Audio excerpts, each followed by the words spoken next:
जी अस्सलाम वालेकुम।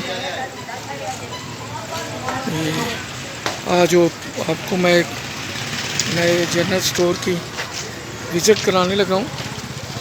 इसको भी हमारे पख्तून भाई जो हैं वो रन कर रहे हैं और आप लोगों के लिए बड़ी सरप्राइज़ की बात होगी कि अब करियाना शॉप्स, सब्ज़ी और चिकन शॉप्स, इन शोबों में भी हमारे पख्तून भाई जो हैं इधर हमारे मॉडल टाउन से चीमा रोड जहाँ पे जियो स्टोर है और मेन रोड पे बारबेक्यू रेस्टोरेंट, वहाँ इन्होंने अपने कारोबार सेट कर लिए। पहले रेत की ट्रालियाँ, रिक्शाज और मकानों की कंस्ट्रक्शन वगैरह, तो अब इस शोबे में भी ये लोग आना शुरू हो गए। और मेन बाज़ार में देखें तो बहुत सी शॉप्स ऐसी हैं जैसे कपड़े की दुकानें हैं, शूज़, ग्रोसरी, वहाँ पे भी। और शायद इनकी कामयाबी का राज ये है कि ये कंप्रोमाइज़ करते हैं और इनके जो रेट्स होते हैं वो भी कंपैरेटिवली अच्छे होते हैं। बड़ा अच्छा सेटअप है। किसी भी दुकान की अगर आपने यहाँ स्टोर की क्वालिटी चेक करनी है तो सबसे पहले उसकी दालें चेक करें। ये देखिए दालें, किसी भी दुकान की अगर आपने क्वालिटी चेक करनी है कि दुकान कैसी है, किस तरह की है, तो सबसे पहले उसकी दालें चेक करें। दालों से उसकी दुकान का स्टैंडर्ड रिफ्लेक्ट हो जाता है कि उसकी दालें कितनी साफ। क्योंकि मेरा खुद सुपर स्टोर, तो मेरा ज़रा इस मामले में जो एक्सपीरियंस है वो बहुत गहरा है। खुशकिस्मती कहिए या बदकिस्मती कहिए कि इस शोबे में वही लोग आते हैं जो या तो पेंशन के बाद खोलते हैं शॉप्स, स्टोर्स, या फिर वो लोग जो मादरत के साथ अनपढ़ होते हैं, पढ़े लिखे नहीं होते। बहुत कम पढ़े लिखे लोग इस शोबे में आते हैं और मैं भी एक बदकिस्मत यही समझ लें कि मैं भी इस शोबे में पढ़ा लिखा शख्स जिसने अपने कदम जमाए और मैंने नाम भी कमाया। शुरू में मुझे बहुत दिक्कत हुई थी चीज़ों के नाम समझने में, जानने में, प्राइसेस में, लेकिन वक्त के साथ साथ मैंने बहुत कुछ सीख लिया। वो पत्थर से किसी ने पूछा कि तुम गोल कैसे हुए थे, उसने कहा जी ठोकरें खा खा के।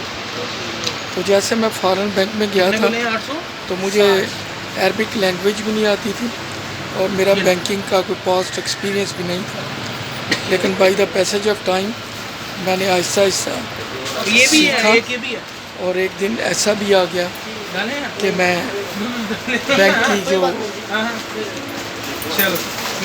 अकेडमी है वहाँ पे मैं लेक्चर देने के लिए और डिपेंड ये करता है किसी भी शोबे में आप कितनी तवज्जो के साथ काम करते हैं, कितना ध्यान रखते हैं, उसको वक्त कितना देते हैं, ये बहुत इम्पोर्टेंट है। मैं तो यही जानता हूँ कि दुनिया की कोई लैंग्वेज है, कोई भी काम है, अगर कोई कहता है तो इम्पॉसिबल है, मैं नहीं मानता इम्पॉसिबल। इम्पॉसिबल उसके लिए है जो मेहनत करना नहीं चाहता। जो मेहनत करते हैं उनके लिए कोई चीज़ भी इम्पॉसिबल नहीं। कारपेंट्री हो गया, गैरेज हो गया, फ्रिज हो गया, इलेक्ट्रिशियन हो गया, कोई भी काम आप अगर दिलजमी से करते हैं तो 6 माह से 1 साल के अरसे में आपको वो काम सीख लेना चाहिए और आपको वो काम आ जाना चाहिए। फिर उस काम में जो तरतीब है, चीज़ों को रखना कैसे है, चीज़ों को मैनेज कैसे करना है। जब मैंने सुपर स्टोर खोला तो ये चीज़ मैंने अपने बैंक के एक्सपीरियंस से हासिल की कि स्टॉक को मेंटेन कैसे करना है, कौन सी चीज़ कितनी रखनी है, कहाँ रखनी है। जैसे कि जो बॉटल प्लास्टिक की हैं उनको आप फ्रंट पे रख सकते हैं, लेकिन जो बॉटल शीशे की है आप उनको रैक में फ्रंट पे नहीं रख सकते, क्योंकि अगर शीशे की बॉटल गिरेगी तो टूट जाएगी। ये चीज़ें तजर्बे के साथ साथ आती हैं, ये चीज़ें आपको तजर्बा सिखाता है और बाकी चीज़ें आपको गाहक सिखाते हैं कि कौन सी चीज़ रखनी है और कितनी रखनी है, इनको मैनेज कैसे करना है। चीज़ें बेचना कोई फ़न नहीं है। यहाँ पे मुर्गी की पंजों से लेके उसकी आंतें तक बिक जाती हैं। असल जो चीज़ है वो ये है कि आपने परचेज़ कैसे करना है। जो आदमी सोच समझ के परचेज़ करता है वो बेस्ट शॉपकीपर है। चीज़ तो अल्टीमेटली बिक जाती है, लेकिन सबसे जो मुश्किल शोबा है वो परचेज़ करना। क्योंकि जब आप मार्केट में बैठे हैं तो अगर आपने कोई चीज़ ज़्यादा रेट पे खरीद ली है और आप उसे महंगा बेच रहे हैं तो मार्केट में आपका नाम ख़राब होगा। और जब आप घूम फिर के मुख्तलिफ शॉप से, स्टोर से, मंडी से वो चीज़ कंपैरेटिवली बेहतर रेट पे खरीदेंगे तो फिर आप गाहक को 5-10 रुपये का मार्जिन दे सकते हैं, उसको कुशन दे सकते हैं। करियाने का मेरा एक्सपीरियंस है तो ये प्रॉफिटेबल बिज़नेस है, लेकिन अगर आपकी सेल डेली, आजकल तो चीज़ें वैसे ही महंगी हैं। जो 40 रुपये की कोक थी अब 200 रुपये की है, जो 105 का सर्फ किलो था अब पता नहीं 500 का है, 600 का है। जो दूध का डब्बा 32 रुपये का था अब 350 का है। तो जो लॉन्ग बार है मैक्स की वो कभी 35 की थी अब 70 की है। इसी तरह शैम्पूज़ है, हर चीज़ की कीमत 3 से 4 गुना बढ़ गई है। इन्वेस्टमेंट बढ़ गई है और प्रॉफिट कम हो गया है। अगर यहाँ पे शैम्पू की 3 बोतलें पड़ी हैं तो अगर आप 10 साल पीछे चले जाएं तो इसी कीमत में 3 की बजाय 10 बोतलें आती हैं। तो इन्वेस्टमेंट बढ़ गई है, प्रॉफिट कम हो गया है और उसके साथ साथ जो मंथली रेंट है शॉप के वो बढ़ गए हैं। जो इलेक्ट्रिसिटी का बिल्स है वो भी 3 गुना बढ़ गया। इसलिए करियाने की दुकान में से पैसे बचाने और निकालने, स्टॉक मेंटेन करना, ये भी एक आर्ट है। ये आर्ट से कम नहीं है, लेकिन वक़्त और गाहक सिखा देते हैं कौन सी चीज़ कितनी रखनी है।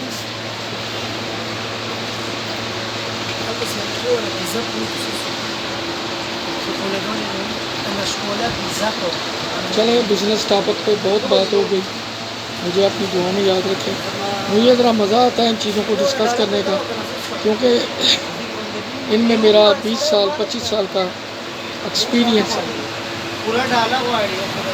एक वो भी दौर था जब 110 रुपये का 10 किलो का आटा था, अब तो शायद 250-300 का 1 किलो है। मैंने वो भी दौर देखा है। आज अगर ब्रेड 220 की है तो उस वक़्त 32 रुपये की थी। चावल 30 के, चीनी 30 की। सबसे महंगी दाल राजमा थी जो 65 थी, आजकल शायद वो 600 के करीब है। चावल भी 30-35 से जो आप 400 के करीब। तो इतनी महंगाई होनी नहीं चाहिए थी, क्योंकि हमारा ज़राई मुल्क है, सारी चीज़ें हमारे यहाँ पैदा होती हैं, बल्कि यहाँ से एक्सपोर्ट होती हैं और इनमें कोई डॉलर की फ्लक्चुएशन का मसला भी नहीं है। लेकिन फिर भी पता नहीं ये प्रॉब्लम कहाँ पे है। यही हाल चिकन का है, यही हाल अंडों का है, बल्कि हर शोबे में प्राइसेस जो हैं वो डिस्टर्ब। चले, दौरान गुफ्तगू को बात अच्छी ना लगी हो तो माफ़ी चाहूँगा, मुझे अपनी दुआ में याद रखिए। इंशाअल्लाह किसी नए ब्लॉग में फिर मुलाकात होगी।